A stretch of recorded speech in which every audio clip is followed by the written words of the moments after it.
We are a little early by 3 minutes, I hope. If it goes, if it works. Welcome to the Oscars 98th Academy Awards reaction of Movie Crap Live, where I'm just talking about the Oscars and the other award show this weekend. We'll get to that. But I want to make sure, are we good? We're good? I can hear me? Okay, there we go. I'm not actually sure if there are questions today. I didn't see any Patreon, but I have the page. I had the page somewhere. Well, I'll bring up the I'll bring up the Patreon now and have it. I'm gonna leave it down there in case someone did and I missed it, which can happen. But anyway, I want to say hello to Sinram, William Almond, Cornbread, Austin, Purple Goop.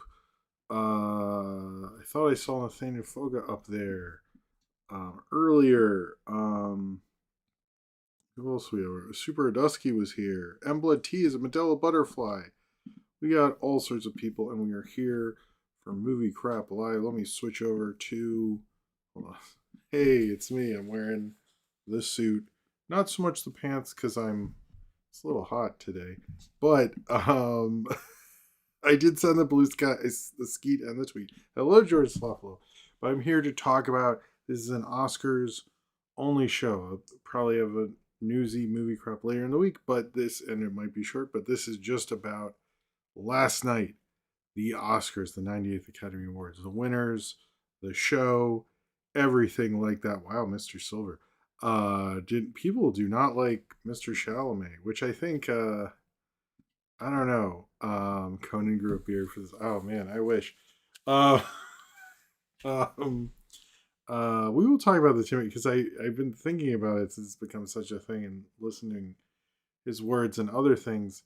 But I had a good Oscars night watch with the kids. They dressed up. I posted on my Instagram and all that. And my son had a nice little suit that his aunt got him, which was very nice. Oh, hello. Hold on. Oh, first, I was disappointed also, but first, William Allen, you've started, since we have a tradition, let me get my since you're the first super chat, I will do this now. This is the champagne glass here with the Red Bull, and let's fill it up, because it's the Oscars, baby. Wait, was James Vanderbeek really omitted? Is that true? I didn't realize that. I really wasn't, I was putting a kid to bed during that. I missed Barbara Streisand, to be honest with you.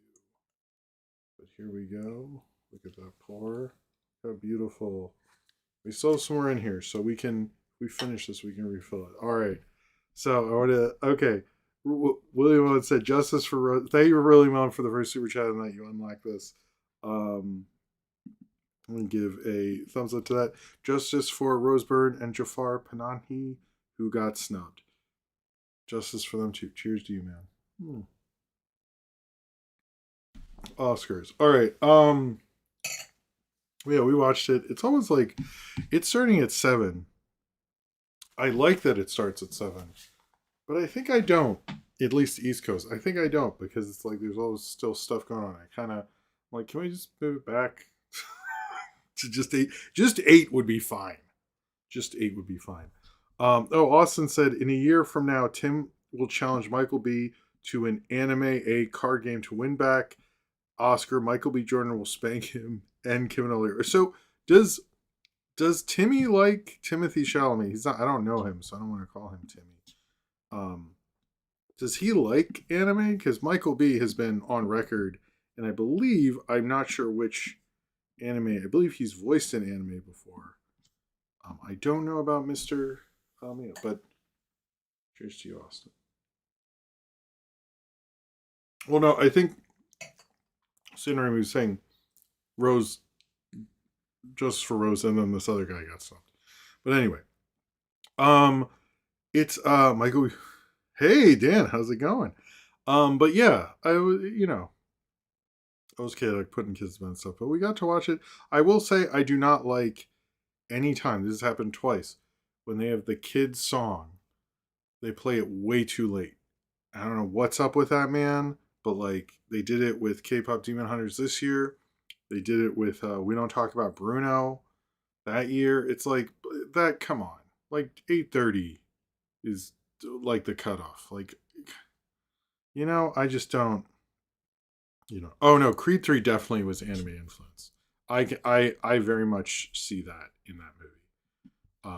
In my mind. Anyway, um, yes. So, like I said, this show will basically. I'm not having Syndrome do timestamps. I might do them, and I'll just give him the credit. But it's mainly Oscars. I will actually talk about the Razzies. I don't want to talk about the Razzies outside of an Oscars thing. I'll do a review of the girl with the pearl, with the girl who cried pearls. So I will have we'll have reviews of every single animated short nominated for Oscars this year, which is crazy. I've never done that before. I've gotten like 3, I think. Cornbread was saying. I was aware that this was the first year I'd ever done that, and I've always wanted to do that. And I will actually give a ranking of all 5 after that review, which is cool. Some of them people really watch. Some of them they don't. But but I feel like this is a major animation thing, and we should talk about it. So yeah, I expect this to be sort of an hour, maybe a little over show, and then we'll end it, and I think we'll be back Thursday. I don't know. We'll see. But we'll see. No, I get the viewer retention thing. It's just like, but when your viewers are, kids, like, play into your strength there. Like, I just think that was my issue with it. Although they do animated feature early because of that. It's like they know something. Hey, Steve Meister, Mr. Silver, I think, everything. Malcolm Joel Walmart, and Bud Cort was, and Robert Carradine was, and George was. I thought George Wendt got in there. George Wendt didn't. I don't know. The in memoriam thing. It's like a tradition who doesn't get included, and I don't know. There's a reason a lot of people don't do those sections because there's always um you always kind of screw up one way or the other, but they could do better, to be honest with you.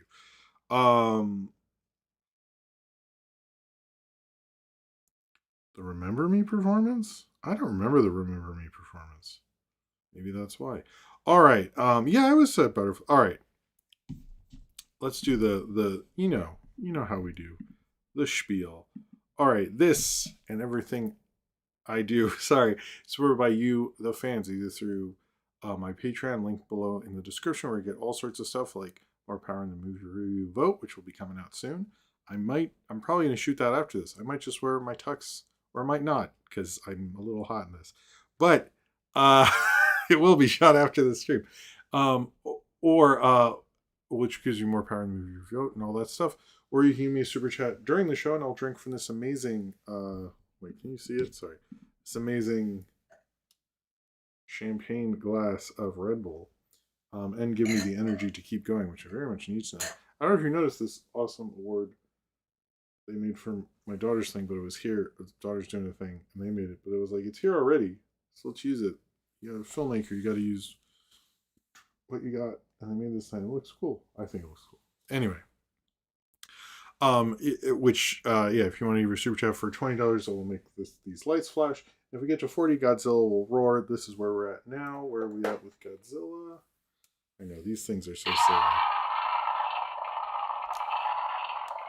I know he's upset. They didn't even ask him to show up this year. It's like, come on. They really should have. I don't know what they were thinking with that one.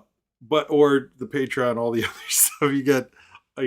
It's a wonderful Patreon. It has you can get postcards, exclusive content. There'll be some coming up, and all sorts of cool stuff like that if you're financially able to do so. If not, just watching this video and subscribing is incredibly helpful and helps the channel grow. Or subscribe and turn on notifications if you would like to know about absolutely everything in Instapreneurs and stuff like that. I want the Red Bull be on display. There we go. It should be on display. And then there's the Discord, which has all sorts of cool stuff like movie discussions, licensed playing card channel. I believe they're doing a movie watch this week. I'm not sure which one. I asked them, what do you want me to talk about movie crap? We do daily questions, all sorts of cool stuff like that. It's run very well by Cornbread, Zane Powers, Ryan Welcherson, Austin, and they do a wonderful job. Sorry if I'm keeping it brief tonight. And they normally do thumbnail predictions. I did not tell anyone I was doing a regular thumbnail. So normally Cornbread would, but next time he will, if he wants to. Someone else can do a thumbnail prediction too if you want. You don't just have to. No offense, Cornbread. I don't know if that bothers you, but anyway. Jay McCarroll was slapped by Will Smith. I like that you keep bringing up this uh the Nirvana, the band, the show, the movie. Cheers to you, Austin. All right. So we're talking about the Oscars. We end up talking about the winners. Um, and what happened. So the big winner was One Battle After Another, which won a total of scrolling up through the Wikipedia. Sorry, which won a total of six six Oscars. Right? Yeah, six awards, including Best Picture, Best Casting, Best Supporting Actor, Best Adapted Screenplay, Best Director, Best Picture. I think I said that. All those things. This was not, I think, was a weird Oscar year because the two movies that were going, the big winners were both like good movies, and I wasn't like, ugh, I have to talk about this, or like really good movies. And I feel like One Battle After Another and Sinners were both those things, so it's actually kind of cool. Um, but the then Sinners won four awards, that being Best Actor, Best Original Screenplay, Best Casting, and Best Cinematography. Best Cinematography is the first time a woman ever won that award, which is insane. But I kind of knew that, but I kind of I guess I like when it happened. I was like, wait, is it did that didn't really? I was like, I don't know. Anyway, I was surprised they didn't bring that up more in the campaigning, which people usually done before. I noticed Sinners like didn't talk about this much. Maybe that's why Ryan Coogler got snubbed. But I also think like I don't know, Paul Thomas Anderson winning isn't like a bad thing. Like he's a really good filmmaker. I can think of Boogie Nights and There Will Be Blood are undisputed classics at the very least. I'm not counting like actually The Master I would throw in there. Yeah, he's made a lot of big all-timers. I don't know if One Battle After Another is as good as those. I still think it is very good though. I still think it'd be topper tier, but we'll see how I haven't actually watched it again. But then Frankenstein, I'm just doing the overall and then we'll go through each category. So I just this is sort of a random one. Uh Frankenstein winning three. I think people knew Frankenstein was going to win them, and like they didn't really show it, and people don't talk about. It, but I'm sorry, but those gowns Mia Goth was wearing in Frankenstein are really, really gorgeous and really amazing, and kind of like some old school Hollywood glamour kind of stuff. And it looked like she. It's also like it's cool to see someone dress up in those gowns who's like, this is your time to be in a Del Toro movie. This is Del Toro and the technical craft, and I do think it reminds me when Wes Anderson got all those nominations just one year for the Grand Budapest Hotel, and it did feel like a little random because I don't actually think that's one of his better movies. I think he's done a lot better movies, but it just felt like they're like, yeah, we should probably nominate all these people attached to him, which I think happened with One Battle also with Best Casting. They're looking at the team; they're not just looking at the individual. Which same with Sinners, they nominated the DP, they nominated the director. They nominated his biggest collaborator, Michael B. So I think that does play into things. I'm not sure, but yeah, I think Frankenstein. They're like, this is the big Del Toro. Have the huge sets, use the Netflix money to my advantage movie. And like, I don't disagree with it. It was an amazing. All the ones it won, I don't have a problem with. It wasn't my favorite movie, but I know people disagree with me about Budapest. That's and K-pop Demon Hunters winning too. And I'll just go through all the winners, and then we'll go through any other show things. But I do think also two horror performances, Michael B. Jordan and Amy Madigan. I don't think that's ever happened before. We're getting a lot more horror representation in the Oscars than we ever have before, which is really cool. I think horror and genre love it's film culture has embraced it, but the Oscars really has not as much as it should. I'm glad they are. I know it's like everyone's saying like, oh, the foreign contingent, and that's changed the Oscars and all this stuff. I don't know if that showed up as much with this award show, but yeah, I'll just go through them. Best visual effects for Avatar: Fire and Ash. This is the third franchise to have three winners for best visual effects. That being, I think it's the Star Wars trilogy. I don't know if Star Wars has won a visual effects since the originals. I didn't look that up, but I know Star Wars has won three, Lord of the Rings has won three, and Avatar now. I mean Avatar. I don't hate. I didn't like Fire and Ash. I kind of was like, I mean, I wouldn't mind if something else won, but it was pretty. It's probably the hardest one to do and the biggest technical achievement. I don't know if I put it with Star Wars and Lord of the Rings, but whatever. I mean, I was like, I didn't know it was going to win that. Best film editing went to one battle after another. I think that I don't actually know if anyone wants to go through my predictions or something. I believe I was fairly accurate. I think I picked Avatar for that, but anyway. Best film editing, we got one battle after another, which I think is, makes sense. There's a lot of locations, a lot of things going on. Best costume design, best makeup, both Frankenstein. Again, makes sense. Makeup also with Jacob Elordi and what he had in it.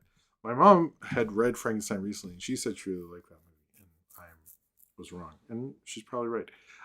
Best cinematography was Autumn Duran Arcapa, who was the first female to ever win in that category. I think that is honestly um, very well deserved. That is a really iconic movie. All the visual, like I also think like we don't for so long the Oscars are like, look at this vista or whatever the fuck, and now it's like, well, yeah, but what about that image of them looking at their last sunset or them in the juke joint or them fighting people? Like those are just so well composed, smart shots of like staging and camera work and communicating uh through the camera all these images. And I think Train Dreams was really really good, and I do think that it was a real toss up. But I think like the Sinners thing, like how many of those images, like that one of them looking at the sun is really beautiful. I think I could have gone personally artistically either way, but I'm glad that was finally taken down. Although 98 years, guys, that's like kind of fucking pathetic. I'm sorry. Like it, as much as I'm like, I mean, good for her, but Oscars, you don't get to look like that's way too long. Like it is.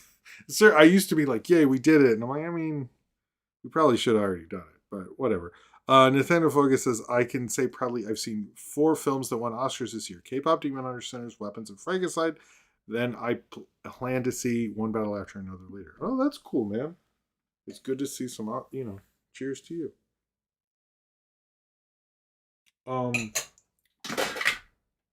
Crow fell. Show's over. No. All right. Where are we going with this? All right, best production design again, Frankenstein. I think because they had the money to really do something. So best casting, I wanted to talk about this.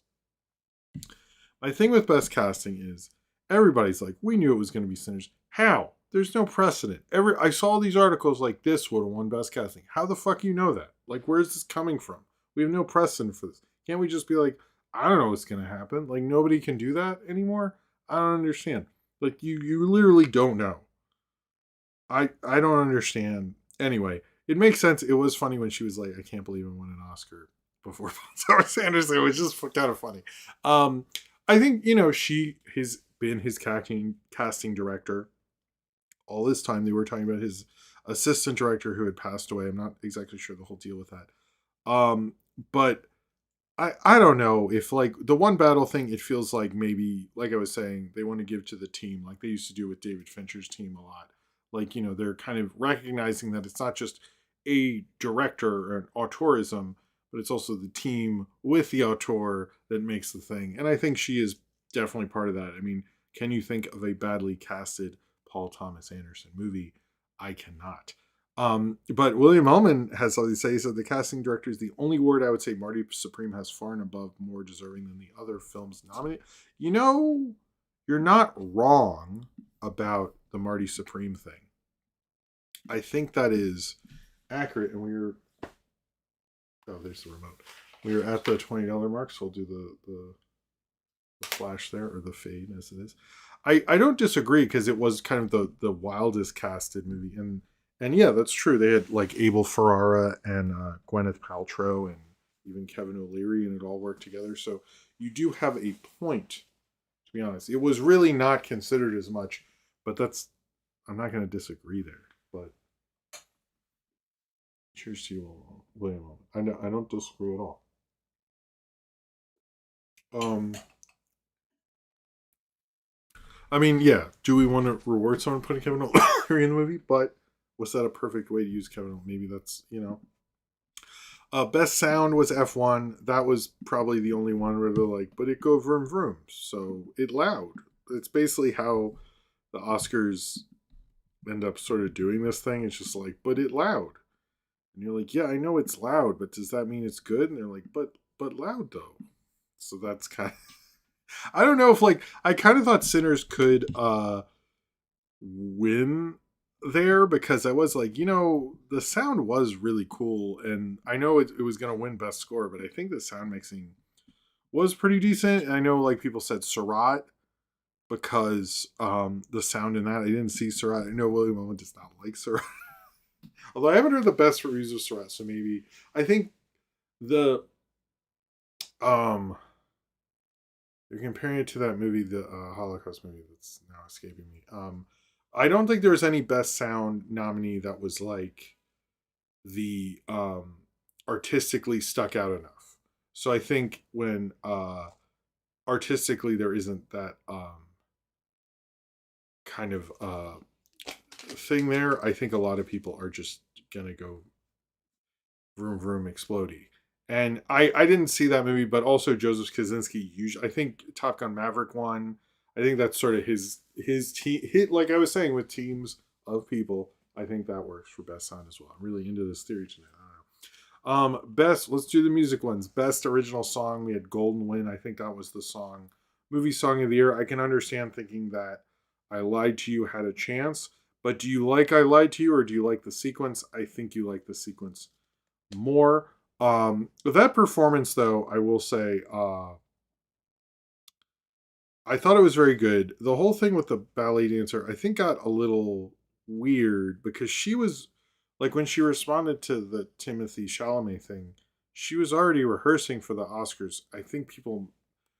But I don't know. That was brought up so much, and it got a little old. I understand, like re-looking at it, he was basically saying he doesn't want movies to come like those things, and I sort of understand that. And I was thinking about how, um, as I actually saw my parents were in town. I didn't get to. I'll talk about this later.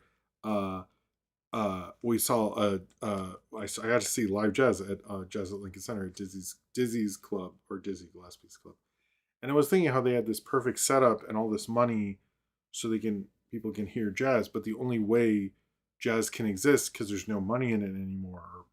And for years and years, they have to have all this money in it to get it to work, and that's awesome. It does, but like I do feel like the problem is like movies are moving in that direction. It feels like, and I think what he's saying is like he doesn't want it to, but like a lot of these art forms, like can they stick around without like the rich making huge endowments or like they were sold out for all those things, but it was like without them making the space, it would be very hard to market to people. And no, I was maybe the youngest person there, um, so I was thinking about that a little, but I think it didn't come off well. But to my understanding, she was already going to be there, but they brought it up too much, and I was like, dude, I don't know. I got sick of it. I was like, I get it. He shouldn't have said that maybe, or said it in a better way. But yeesh. But to my understanding, she was already going to do that. So because she was rehearsing when she responded, I believe so. Maybe I'm wrong. I don't know. I was also Nick Cave got an Oscar nomination for Train Dreams. That was neat. But some of the others, they always nominate the most weirdest thing. Anyway, best music or best score, we got Ludwig Göransson. It's his third win. I mean, the score for Sinners is really great. I think he's getting close to John Williams territory. I think he is that good, at least so far. He's done so many great scores. I don't really disagree with him. Apparently, he's a nice guy. That's what I heard.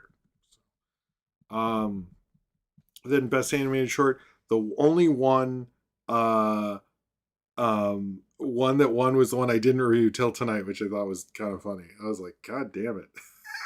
I actually reviewed four of them, and we didn't we didn't you know we went with the one I didn't. Um but anyway, I just thought but I don't think Diane Warren. I'm going to be honest. I think Diane Warren makes a lot of bad songs, and like they're all those big ballady things. I just like they're not that good. Like let's be real. Like I know she's made some good songs, but I think she like is one of those very overrated big songwriter people. It's like Simon Cowell. Did Simon Cowell has he ever made like good music, or does he make a lot of like syrupy bullshit that like no one can remember? I kind of anyway. Sorry about that. But Canada did win the Girl Who Cried Pearls. I think that's cool. Well, we'll get more into that later. I'm talking about that later.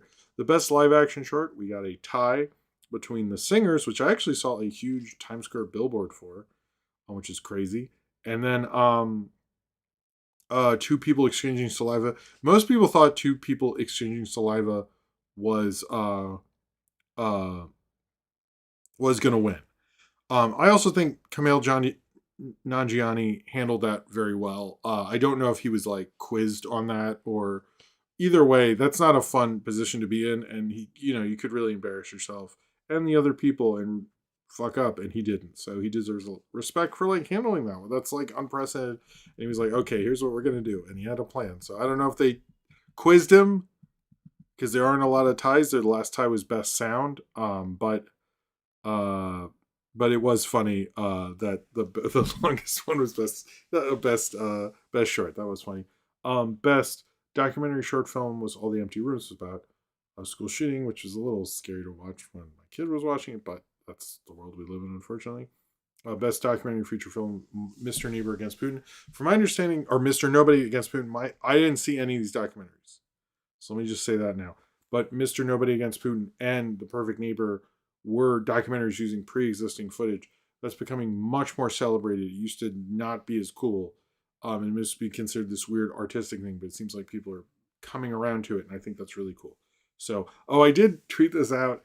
I was like, the idea that we have best animated feature, best animated short, best documentary feature, and best documentary short, best picture, and best live action short, we technically should have a best international short under the guise that if there is a this, there should be a that. I was like, there really actually shouldn't there? I mean, I don't know what that would be. I'm just saying, like, for the sake of it, I think there should be. Anyway, but it's cool that pre-existing footage stuff. Maybe I'll see The Perfect Neighbor and stuff like that. I just didn't.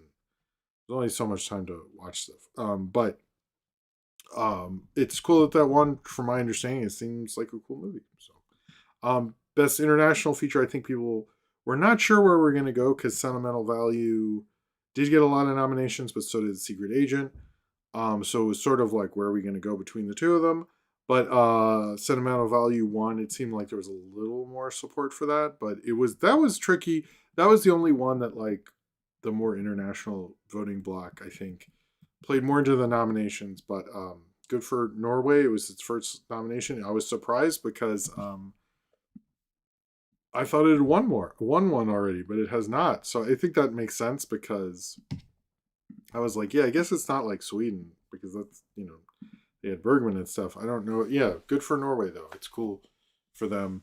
Although I didn't say this year, but I do not love how the international feature thing is run. The fact that countries pick the films and not the Oscars, I think it is a very weird country thing that I do not like. But we're fine with that. I mean, like, I'm also like, what would America pick? I would really like to know.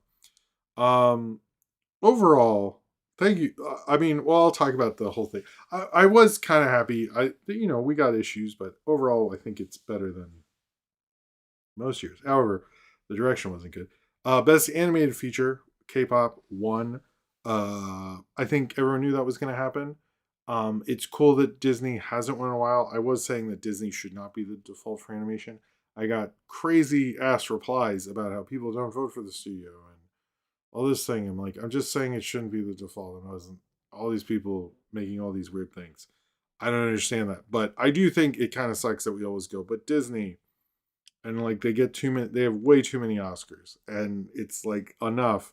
But I also think like they didn't have the best animated feature. I'm not saying it to spite them. I'm just saying like they shouldn't be the default, and they didn't have the best animated feature of the year. And Leo probably shouldn't have been nominated. Like that was dumb. I would like to see Little Amelie. I'm not sure its availability, but I would like to see that. But I saw four of them, and I think K-pop was probably the best of the bunch. Although Zootopia 2 wasn't, I feel like the quality of Zootopia 2 gets under talked about, as I've said before. I think is better than we're giving it credit for, but whatever. Best adapted and original screenplays both went to pretty big auteurs. It seemed like, oh, this could go either way. We kind of knew they were both going to go to who they went to. Best adapted, Paul Thomas Anderson's first Oscar win there. Well deserved for that screenplay. I think I didn't see Hamnet, but I saw the others, and or no, I didn't see Begun. I only saw three. Never mind. But I think it kind of makes sense, and he's, I mean, you know, he probably should have won for some of his other scripts, but I think that was well deserved. And then Ryan Coogler winning for best original screenplay, also I think well deserved. I mean, that ended up being his only Oscar of the night, but it's a well deserved one. He's a great screenwriter, and it was his original idea. And I think, oh, actually, Jafar Panahi was nominated. William Oman, he was nominated for best original screenplay. Um, I didn't realize that. But then let's get on to the other winners, and then we'll talk about the show. Sorry. Best actress in supporting, we had Amy Madigan winning for the longest. She won longest span between nominations, and I think she was great in Weapons. It's cool that Weapons won. It's its only nomination won. It was cool seeing Zach Kreger there. She was really great in that movie. I liked how Conan incorporated it, but it's cool that like a weird Oscar, a weird horror person can win an Oscar. Like it's gonna be strange when she shows up in other stuff and she's Oscar nominated. But a lot of these people, they don't get to have the nomination. They just show up at horror conventions and become a bigger thing for cinema. But it was like one of the craziest villains of the year, very memorable. It is interesting that both of the I think of the four actor wins, three of which played villains in some way. I don't know how often that's happened, but that's interesting. Sean Penn not even showing up. I do think it's like, come on, man. Seriously, you couldn't even give a fuck. Um, no, it's okay, William Moment. I think it snubbed. I think you're technically right. Sorry, I thought you meant a different part. Whatever. You're good. No worries. It's also I think like the best supporting actor has a history of, if you look at Mark Rylance when he won for um what he won for, sorry. Uh uh for the Tom Hanks Spielberg movie. I think the best supporting actor seems to be a category where you don't need to campaign, that's you and still win. And there's been a history of that. And it kind of stinks though, because Sean Penn sort of sucks as a person. He was really good. I don't think we're doing just acting. Yes, he was very good. But Bridge of Spies, thank you, Sinner. Uh like he's a very good actor, and I agree with that, but it's kind of like I don't know, and like I understand he was on his way to Ukraine and all that stuff, but I kind of would have liked it to be Delroy Lindo or Stellan Skarsgård. Um, but that's where they went. I was surprised about that, but certain people like Jacob Elordi, I think that's going to help him um, build on a career because he was very good in that. I think he deserves a lot of respect for how good he was in that. All right, let me turn off the fade for now. We're going back to green. Should I do blue or Oscar gold? There we go. Best actress Jessie Buckley won for best actress, which I think we all knew. She was a great acceptance speech. She was the first Irish woman to ever win an acting award, I believe. Her acceptance speech was really wonderful. I think what's surprising about her is she's just won everything. So when they've won everything, their speech sometimes can be like, oh, okay, it's a coronation. But it didn't feel that way. I do think, like, if anything, the winning, I'm just talking about the winners here. there was no one who was like, "Ugh, Jesus, of course, all right, yeah." Like, and especially after the Emilio Perez year, it's kind of cool for making everyone's like, there's no one other. Sean Penn's maybe the most cringeworthy, but he didn't stink in it or anything. He didn't win because I don't know. It still sucks, but I liked her thing. The no cat thing, I'm obviously not okay with. And Michael B, I've always I've liked that guy a lot. I know on here I've talked about how I wanted him to win. I'm very happy he won. I think he deserves it. It's also the right part of his career. I actually really like this because they never embrace people, particularly like if you look at the stats, it's never guys in this category. It's always like young ingenue, like women when they're at their height of their career. This is the perfect time for him. He has Thomas Crown Affair that he's directing. He'll probably do another Creed. I don't know. But he like, and he's really cool. And but a lot of people are bringing up towards the end of the run, like, well, he actually sort of played three roles because he said Smoke and Stack, and then when he turned into a vampire, he's kind of a different person. So like, he did, and that is a really crazy like technical performance. You see like all the what he had to do and how he had to like get all the timing right and pass the cigarette and like all the work he had to do to get that to work as well as it does. I do think he sort of, you know, it's hard to do. I think a lot of times they do really showy performances, but he sort of did a really good technical performance, which I think like particularly nowadays doesn't get the same kind of acknowledgement. So I think it's actually cool. Like he used special effects, but he used special effects and that's all fucking him. So I think he deserves the credit for that. Okay, before I get to the last two, and I'll talk about sorry, this isn't too boring or anything. Austin said Delroy should have won. Put down his sesame cake. He in the one with Jet Li with the sickness. Is he in the one? Oh, man, I haven't seen that sober ever, so I don't know. I need to see more Jet Li in general. All right, cheers to you, Austin. All right, and the last two, best director going to Paul Thomas Anderson. Again, it's like he's one of the greatest doing it right now. I don't really have a problem with that. I kind of wanted it to be Coogler. I thought Ryan Coogler's direction was better, but Paul Thomas Anderson's direction was also really good. So it's kind of like, okay. And Best Picture, Adam Sumner, who died. I'm not. How did I didn't know he was like this famous. He died from thyroid cancer. Oh my god. But he was working with Paul Thomas Anderson. And he worked with.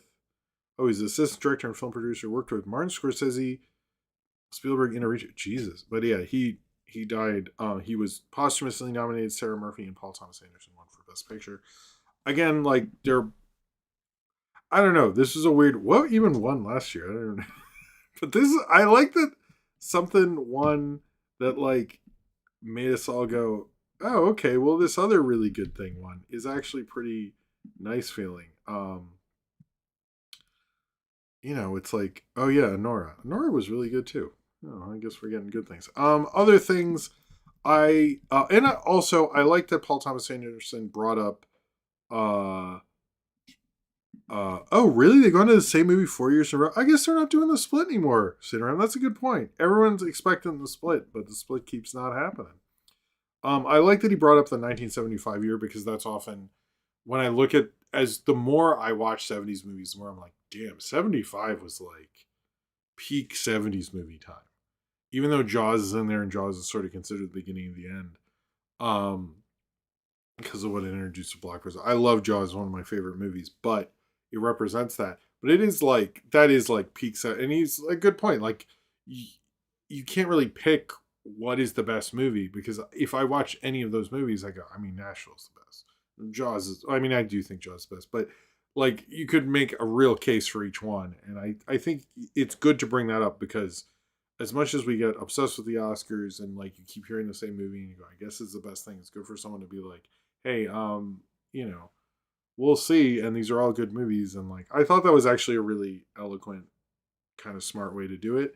And even though you're like a big auteur winning, and the only reason I think he didn't win for There Will Be Blood is like I do think they felt it was the Coen brothers' time, and I felt like that's sort of what's happened with him. No, what's that? 19 years later, Jesus. But yeah. The other thing I'll say, this was kind of brought up. Um, why did I write Dean P? What does that even mean? A couple people bring this up that Sinners actually is the biggest Oscar loser in terms of it lost more than it won. I think it only won what, four, and was nominated for 16, meaning it lost more. It lost more awards than it won, or no film has lost more categories in the history of the Oscars, which is an interesting trivia. That it's not an untrue thing, right? But this one critic who is formerly from the AV Club, who I do like, Sam, I think it's Sam Adams wrote it as the headline, and I just think I think people need to be a little more cautious of when you have a trivia fact. Don't understand what you're saying with it, and that just sounds like a little not what we're all going for. It wasn't the mood at the time. You can have it in the article. That's not my problem. But it's just like, come on, man. Like, really? It also was nominated more. So I don't, whatever. I just think it's a little weird. And he kept tweeting it too. I was like, all right, dude, are you just trying to get attention? Do you, sometimes I will say, and I know I had a quick, Emily was posting about this. I was seeing how things are covered. I I wasn't really like pro. Like a lot of the stuff that came first was not very good in terms of its coverage, and I will say I don't know if me talking about it is any better, but I was it was a lot of like stat stuff and people going, well, this isn't a good film year and all this stuff. I'm like, what are we doing? Just like it was an actual good crop of winners for once. Like it didn't suck too bad. Like, can we just like be cool? I didn't really understand like why to be so negative, except to do it. Like it just like if like there are plenty of years when like stupid Green Book wins that I'm like, I get it, but like let's not like review problems with one battle after another. It just, I wasn't super impressed with the early coverage. Conan, however, I thought was really good. The Oscars technical was bad. The mics were, why were they always peaking? The direction didn't do well during the Rob Reiner tribute, which I like the Rob Reiner tribute. Although it's funny, is like they do his historic run. I've noticed that what that John Cusack movie has suddenly become important. I haven't. That's the only one I haven't seen. But then like the American President got in there. I was like, you're just skipping over North. I was like, when he kept going through, I was like, are we gonna go? Are we doing the whole thing here? And then he like skips over North and goes to the American President, which I know is considered like maybe his last really good movie. He doesn't talk about like Story of Us and like the um all the other ones. But I was like, oh, that's interesting. But it wasn't even covered that well because you couldn't see anyone, whatever. But Conan, I liked I didn't really dislike any bits from him. I think he's a great Oscar host. I think he's up there with like Billy Crystal. The opening bit was cool. It's a very Conan bit, but I like the stopping the Hamnet when he just stopped for Hamnet, just made me laugh. Uh, but him as Gladys, I think most people thought he was going to do just the Sinner's jig thing, which everyone, I heard so many predictions of, but he did it. But him as Gladys, I thought was really funny and was a cool bit, and him going through all the movies. I thought it worked really well. And why? What did Nigel Rathbone? I'm a little confused about that. Did he just what? Hold on, Nigel. Am I missing something here? Did he just die? I'm confused. When did he die? Anyway, whatever. I'm a loss, but thank you for the super chat. R.I.P. to Nigel Rathbone. Cheers to you, Austin. But it was a fun opening. I liked his monologue. Conan is good at a monologue. Uh, oh, Matt Berry brought it. Matt Berry was good, but I learned he was in London. He wasn't there, and I was like, why? Why did we do that? He did play it straight laced. I know there was some. I saw a lot of people on my uh, Basil Rathbone. Sorry, and I just searched. Apparently, Nigel Rathbone is a person. So just so you know, that's an actor. I guess it's his somebody. Anyway, uh, sorry, I didn't give it a heart. There we go. No, I Conan is very good at a monologue. It makes sense he would kill. But yeah, Matt Berry, I did hear some worry that Matt Berry was going to be silly and stuff. He is still an actor, just because what we do in the shadows and his various shows before that. I mean, I saw him in Wild Robot. He was great. He's a good actor, so I think people should be chill about that. But uh, no, I liked Conan a lot. I liked all the bits. The making things vertical was not as good as the last year's like cinema screen one. Although I do like that he keeps using like tell him Marty sent you a video. I'm like use that every time you do it. I love it. Um but no, he was very good. I would be fine with him being the forever Oscar host. I know he I thought that before the one battle after another thing, which felt a little weird. I think that didn't play as well because like when we were watching it, my daughter was like, "What is this?" And I'm like, I don't know. Like I respect him doing it. Basically, I think that's very cool, but I just don't. I didn't really. I don't think it played as well, but I liked artistically him doing it. I guess. Um, but yeah. But he's a good Oscar host. He's an Oscar host where I don't think question his motivation and their idea of doing it. I mean, they had to bring Jimmy Kimmel out, I guess, but I never really liked him. But I like Conan. I and Conan's not doing nothing. We could just bring out Conan every year. Also, I'll give him credit for this. Is Conan better than David Letterman in terms of hosting? Um, okay. That's actually a really interesting comment because I do think Conan is probably the most Letterman influenced late night host other than Space Ghost. Who's very Letterman influenced. I'm not just saying that he's very influenced, but I also think Conan is a little more old showmanship than Letterman.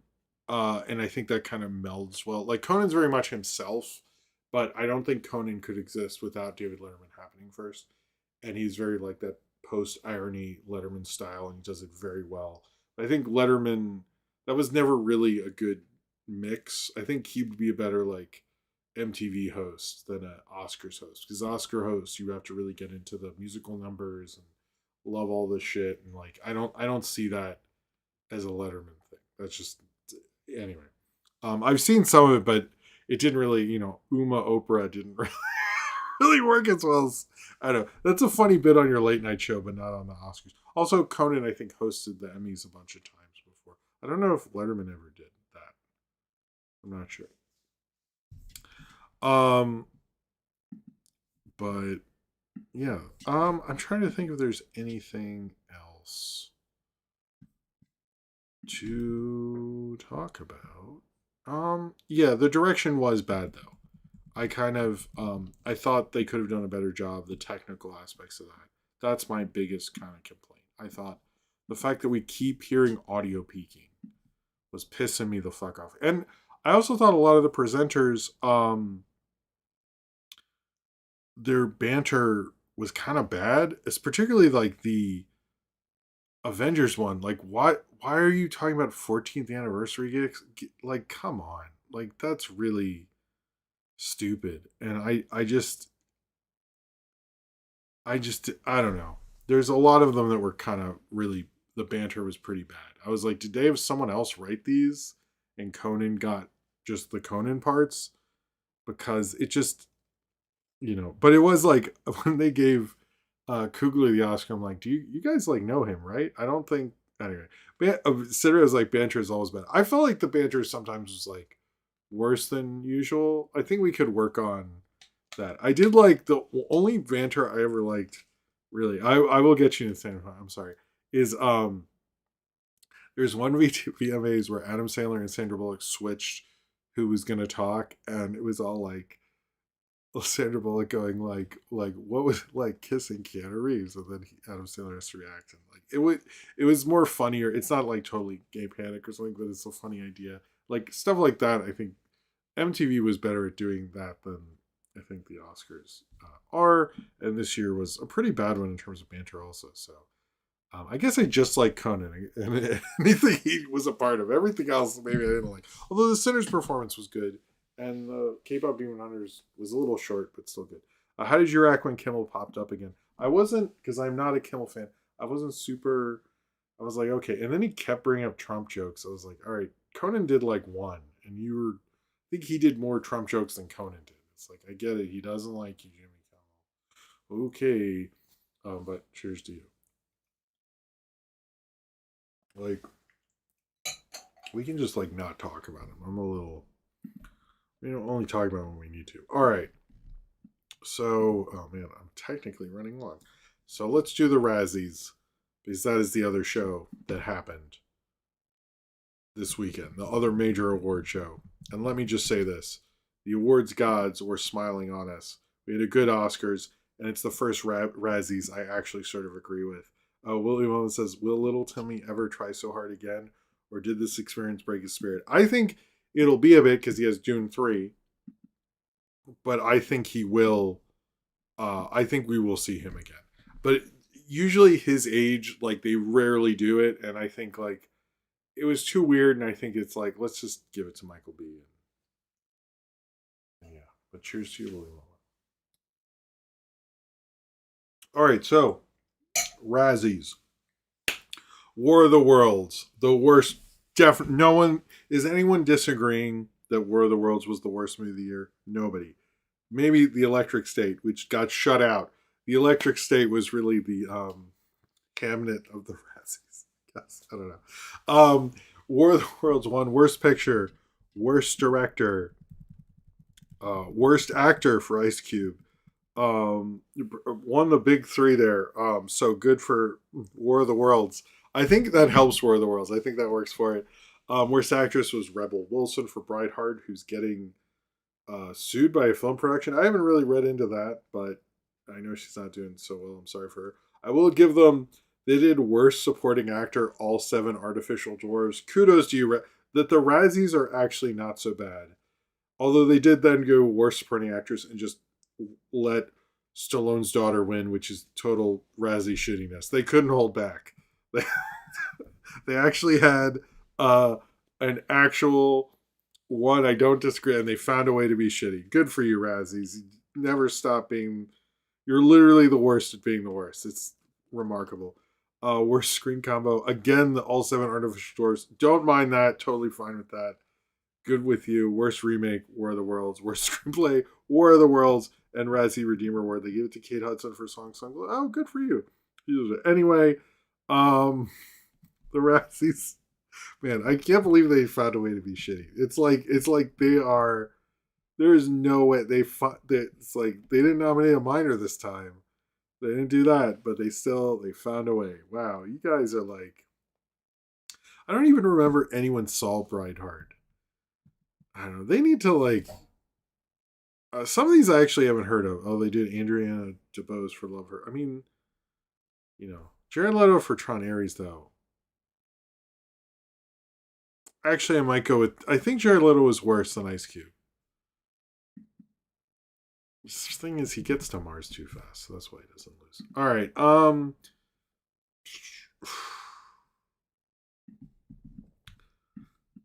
Bradford was sort of a good idea. All right. Now we're gonna do that. We're gonna do a review of The Girl Who Cried Pearls. And then I'll do my ranking, and then we'll do questions, and then that's it. And I think I'll be back on Tuesday. Or Thursday, not Tuesday. I mean, I'll have videos and stuff, but it'll be a regular movie crowd. We'll talk about like the Buffy thing, which uh, they did talk about it on the red carpet with people and stuff, but which was shocking actually. I was a little surprised by. Did my Oscar reactions tonight not post? I thought it did. Oh man, I'm just realizing that. I'm sorry, Patreon people. That's weird. I'm just gonna post it like 3 a.m. Now I gotta look into that. I didn't realize that. Ah, well, the craziness of today. All right, let's talk about and this. Oh, by the way, I am going to do a review of the new cartoons. I'm not going to do it on this show. I'm actually going to film it after the show. I think I said that. So I said that already. Anyway, all right. Now I'm going to talk about The Girl Who Cried Pearls, which, as I'm reviewing this, has won Best Animated Short, um, beating out the other four films, which I've also reviewed. This is a stop motion animated film, kind of using sort of like puppets to look a little worn and stuff. It's a really great kind of story. Um, it's a really great kind of like nice, good story. In fact, I think the storytelling is what brings it. Although the animation style is really unique and wonderful. I did like the kind of like stop motion puppets in it, but it's basically about a young man who is homeless on the streets of think it on early 20th century Montreal. He hides in a abandoned apartment next to a family's, and this one little girl who is being kind of abused by the woman who her father married, which is not her mother. Every night when she cries pearls, and he collects the pearls and sells them to a pawnbroker who very much wants more and more of them so he can sell them. And he there's sort of a lot of elements of storytelling and selling to people and getting yourself out of a situation, but also mainly about the ideas of storytelling and myths and fables and truth, which I actually think really adds to the story. I will say, like, the animation is very interesting and odd, and I guess you could say kind of creepy. And there's certain actual interesting choices, like in particular, like in the present of the story, there is lip sync, and in the past there is not. Which at first, when I saw clips, I was like, oh, they just had the movement. It's like hard enough, and I get it. But then when I noticed, like, oh, there's a reason for that, I thought that was actually really smart. But also saves on production time. But and it's also made by the National Board of Canada, which is really good at helping different sorts of animation. When I went to the Montreal airport, they had like QR codes where you could watch several different animated films, which I think is awesome. This is originally conceived where this duo of stop motion animators, Chris Lavis and Malkalai, I'm not going to pronounce it, but it'll be down. His name will be down here. I'm sorry. Apparently, when they were working on their previous Oscar-nominated film, Madame Tuli Puli, apparently a prop necklace fell apart, and the pearls fell across the set as they were filming a big scene, and it actually made them come up with it, helped them come up with this idea.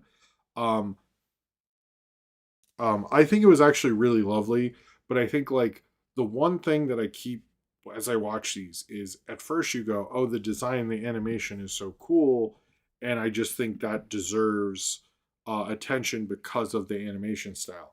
And I think, and that's totally something I love about animation is you can be like, I've never seen anything animated this way, and I like it just for that. And you can do that. That's not as surface level as people think because that takes a lot of hard work and engineering and thought to put that together. But the story in this is actually really fascinating. Gets into myth and story and universal truth and the idea of it, and doesn't even give you a real answer. In the end, it makes you think. I really like that. I love stories that do that.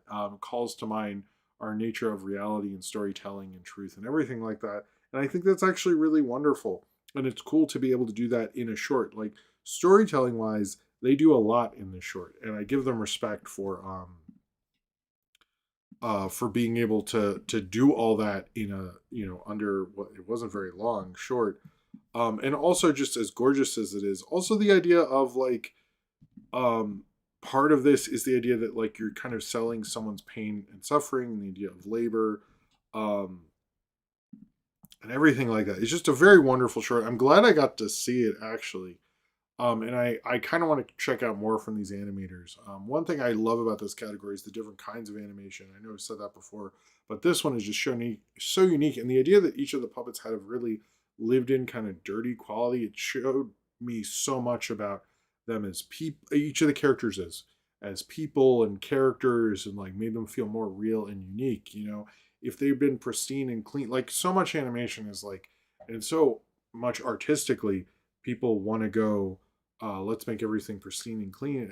And I kind of, I'm not as into that because I think there's more to say about someone from, the rough edges and the inconsistencies and like the dirtiness than there is, just having a clean design. And I think that there's an art to that too.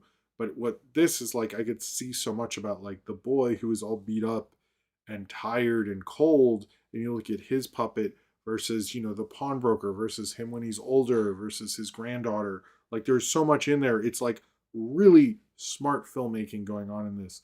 And it's not just the design. They use these puppets and stop motion. There was so much in there. And it's like, you hear that they're saying like, it takes a really long time to make like a puppet cartoon like this. And the fact that they were able and smart enough to put all that in there while they're taking all this time is just very respect for them, both as animators, storytellers, and especially filmmakers. Is probably some of the great filmmaking we saw tonight, last night from the Oscars, and definitely some of the really good animation from this category. And just because it won isn't the only reason it might be the reason I'm reviewing this, but being able to see it, I say it's a really fantastic little short, and I applaud them for actually getting this done and having so much in it is pretty amazing. Um, all right, so here's my official. It's kind of off the cuff. I didn't write this down. Ranking. So the bottom one is Forever Green. The morals of that, I mean, what I said about the girl who cried pearls, um, I kind of have the opposite for that because I really don't think those guys even knew what they were doing. I think the filmmaking that was pretty dumb and kind of did the reverse of what it was supposed to. And like I said, well, I think I forget, I believe it was Jordan Slavo who said about like part of environmentalism is not being is being part of the community in that film. Just was not. Fourth, I would say the let me actually get to the category because I'm like sorry. It's a long day. Oh yeah, if you look up the girl who cried pearls a little on Google, a little Oscar floats up and says best animated short there. Let me get to the actual thing because I want to say I think it's just Three Sisters, but I don't want to say something wrong here on this show here. Um, yes, Three Sisters. I'd say fourth. I didn't really like the storytelling and stuff. A lot of people are watching that video. I have no clue why. Um, but people really like it. Third, I would go Retirement Plan, which is still, I would say the top three are all really worth your time. If you're going to watch three, watch the top three. Retirement Plan, I really like the Donald Gleason voiceover and all it said about possibility and life and like all the things we want to do but never get to do and like what we think our lives can be versus the actuality. Butterfly, no, I'm going to go with The Girl Who Cried Pearls. I think the animation is really, I'm really sort of torn between that and Butterfly the more I think about it. But I'm going to say The Girl Who Cried Pearls would be my second because of the storytelling and the use of animation stuff. But I think Butterfly was kind of my number one of them. You can rank how you felt about the shorts or any other category if you'd like to in the comments or on Discord or on here or whatever. All right, we're just going to do, I think I only have one Patreon question. Um, Snow Bear, I think Snow Bear should have been in there. I think it sucks that Snow Bear wasn't. I think that was a big snub as I've watched all these. I don't understand that. Oh, it's the top thing. Oh, okay. It seems like more people are checking those out than the others, but whatever. If you want to do a super chat, we still haven't gotten to the Godzilla thing yet, but if we do, we'll do that. But if not, ask a question away. I'll just write questions below and get to M Blood Tees or Mazel Torres question, and then that'll be that, I guess. Where Okay, thoughts on the original version of Elio from Letterbox? What is the? Well, let me look at this link here. I have not looked at this at all. Okay. I hate when it tells you to put an ad blocker. It's like, okay, I get it. Thank you. And then when it says it, okay, this is Very long. Um, I don't know if I'm reading this whole thing. I'm sorry, Embla T. How about next time we'll talk about this? Okay, that's interesting. All right, I'll get back to this. And sorry, I did not get to read this beforehand. Um, I'll get back to this. Uh, oh, okay. I guess I'm just like sort of there. Well, that's cool. Good for me. All right, let's go through these here. Anyone wants to? Here, I'll put the rest of the Red Bull in my glass here. Put this in recycling. No, you don't have to. We can just chill out. Oh, come on. Yeah, whatever. I was trying to put in recycling, but you have to hit the thing, and I'm not standing. And whatever. All right. Whatever. I don't think there's any others. So, any other questions? Sorry, I don't want to skim that. Seems interesting though. Embla will get back to that. Don't worry. All right. Baby Yoda was there. No Babu for. Oh, I'm reading these in the wrong order. I'll just do that first. Sorry. My kids really like Baby Yoda. I did not realize that was Kate Hudson for a little bit, but or Sophie really liked Baby Yoda being there. I thought Baby Yoda being there is kind of cute. And Sigourney doing that was actually okay. Her and Pedro. They did do. I will say they did do a lot of Disney movie advertising, particularly for the Devil Wears Prada. I was like, is that going to win Best Picture at this point? Like, what the hell is going on? But yeah, they really were pushing. Like, even Lionel Richie is for an ABC show. It's owned by Disney. It was like, I can see why they should go to YouTube, particularly when the K-pop Demon Hunter songwriter got cut off. I was like, geez. Although I like Conan making fun of it. That was good. All right, let's go up. Sorry to where this started. All right, Embla T. You think Hamnet betting do you think Hamnet being nominated for Best Original Score isn't fair? They used On the Nature of Daylight from Arrival and Shutter Island. That's not original. Um, I hadn't heard that, and I think like if that was just that one song and the rest is original, I think that's okay. But I don't know the full deal with that score, so I'm not gonna. But yeah, I mean they probably should have a Best Adapted Screen score. That's been talked about for a long time. Um, but yeah, maybe they should have picked something else if that is the case. Nathaniel Fogel, what do you consider a funny Oscar moment from the past? Um, one that I have witnessed. I mean, the La La Land Moonlight was pretty funny. I would say Matt Damon and Ben Affleck winning. I did see that, and that was like insane because they were freaking out, and that's always fun when people do that. Those are the only ones that come to mind right now. No, Emily, you're fine. It's just I didn't get to. If it's a thing like that, maybe but I should have looked at it. Anyway, it's fine. We'll get to it. Austin, sorry for no Patreon question. I was tired from making pad thai and spring rolls. Ooh, yummy. That sounds good. My question for you, I'm watching every Mystery Science Theater episode this year. What do you think should be the last one? You're watching every episode? Well, shouldn't the last one be the? I don't understand. I have been watching random ones because sometimes season one is a nice like fall asleep show. To be honest with you, I'm not a big season one KTMA. Like I don't hate those episodes, but they're not my.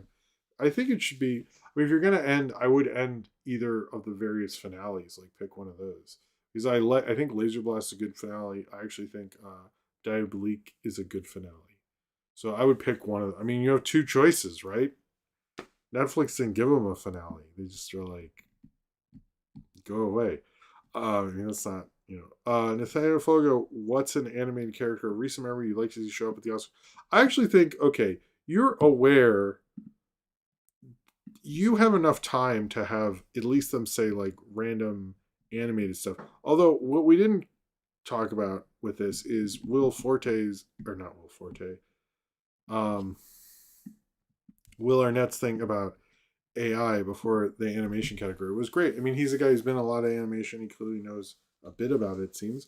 And I thought that was a really wonderful little, probably the best anti AI thing, there really. Not as much talk of the Paramount Warner's thing as you'd think, but it was funny him Conan going against Ted Sarandos was pretty funny. Animated character, SpongeBob, I think would be good. Bugs Bunny again. I think Porky and Daffy. I wouldn't mind if it's just Looney Tunes, or even like have if it's Disney and they really need a character, you could have like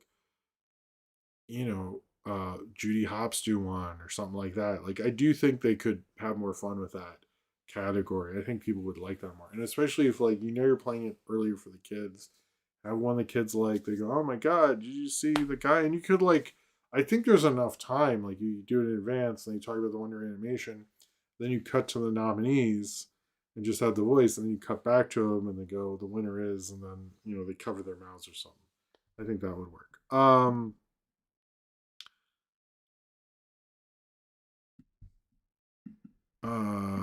Hold on, sorry. Question: the pace of the stream might have caught me off guard, so I missed it. Sorry, it was kind of a jumbled around this time. Do you end up talking about the golden speech getting cut off? Did you see their completed speech on Rusted Carpet? I did not see the completed speech. But I did think I thought that was not cool. It's like the biggest song of the year, movie song, and you guys just don't have time for it. It just doesn't play very well. I like just let them finish. I don't understand what the problem is there. It's just like, I mean, you're already going on. I do think like they were conscious of ABC wanted a Bachelor follow. The Bachelor came after or something. Like that should just be that's what is happening that night. The Oscars. We don't need to have the Bachelor after it. I do think some of this nonsense is like, yeah, this is why it needs to be on YouTube, because you can just be an idiot and go live on there and talk endlessly and it's fine. So I think like under that guys, I mean it'll be nice like when it's on YouTube, we won't have speeches cut off, which I think would be nice. Um Sidra, is there anyone Kate Hudson can't flirt with? Well, she did do a good job. She was very natural. Emily T, are you excited for Robert Pattinson shapeshift his face in Dune 3? Who do you think is playing Edric the fisherman? He's a human turned into a manfish. I don't know who is. Um, I almost want to say Crispin Glover, but yeah, I'll just stick with that. Question: where did Pedro Pascal's mustache go? I'm like a cat. His facial hair is gone, and I don't know who that is, and I'm scared. I don't want to know. I will say I noticed people were not happy about that. That seems to be sick. All right, M Blood T. Question: with the substance and weapons, or this is a super chat, with the substance and weapons getting cans and Oscar recognition with hag exploitation / ew old woman horror films become the new trend in mainstream horror. I mean, I do think that's sort of the thing that is becoming. You're not wrong. I don't love that. I think it's kind of shitty, but I do. It is. I mean, how they using it is fine, but anyway. Cheers to you, Blue. And that seems to be a Zach Krager thing as well. But thank you for your generosity. Are we? Was that? Yes. Okay. Godzilla's coming out. Where's my thing here? Do the Godzilla thing. There we go. He didn't show up this year. Unfortunately. All right. Is there? Okay, hold on. I did that one. Okay, no, I did that one. Oh, how do you rate Conan against Jon Stewart as an Oscars? I think he was much better. I don't know. I don't remember loving Jon Stewart as. I don't hate Jon. I know people really like Jon Stewart, but um, yeah, I think that's. I think Conan's more seems perfect. Jon Stewart seemed like a little rougher from what I remember, but I haven't watched it in a long time, so thoughts on people not liking K-pop. I think it's been so overexposed. I get it, but I still, people don't like things when they should be. You did laser. Well, you didn't say dub leak. You could have done that one. I think you can do that one. Question: do you feel old that Bridesmaids was 15 years ago? I'm waiting for this next 15 for the Housemaid reunion. Well, what feels weird for me is I actually saw that in a preview and had a review early, and I don't think I liked it that much at the time, and now I feel stupid about that review. I think it's still there though. But 15 years ago did make me go, man, I saw that in a preview. I was a lot younger. Oh well. And I remember it became a thing. I was like, oh really, that movie? Okay. Who could be the next Oscar winner in Zach Krager's Resident Evil? I actually don't know who's cast in that, so uh, not sure. Um, oh, there's one thing I want to say about Conan before I do the rest of these questions. If you, I'll have the red carpet stuff on, and he answered all the red carpet, like, little interview spots with so much grace and intelligence to, like, people who do Entertainment Tonight who never get those kind of interviews. So I was like, man, he is like killing it at the red carpet stuff. It was actually pretty interesting. I was like, I never expected him to um care that much, but it was like very thoughtful, intelligent questions. And I was like, these people are not, because you could tell they're just waking. Like, people just usually say yes and say one funny thing, and you're like actually answering me. It was like, and I kept seeing like them come back to it. I was like, hey, good for him. He actually made the red carpet thing. I mean, I was sort of doing stuff around it, but I kept seeing him. I think he did a couple. Like, they kept playing different clips. So good for him. I was like, it's actually nice to have an Oscar host who's really available for all that too, since there's so much coverage and all that. The Westerner says, any extra early Oscar predictions for next year, like the Odyssey, Digger, or Avengers Doomsday? I would say the Odyssey.